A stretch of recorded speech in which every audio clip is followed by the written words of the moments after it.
Inilah salah satu objek wisata yang menjadi kebanggaan masyarakat Kota Pagar Alam.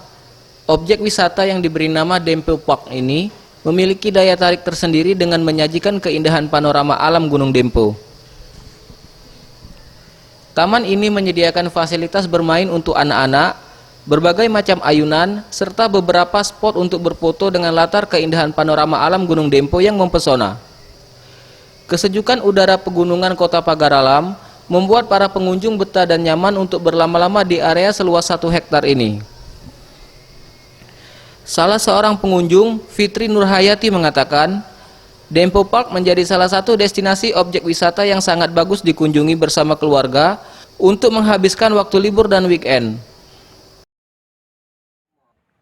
Kesannya sangat indah, asri, karena di sini permainannya selain untuk orang dewasa, di sini ada permainan anak-anak.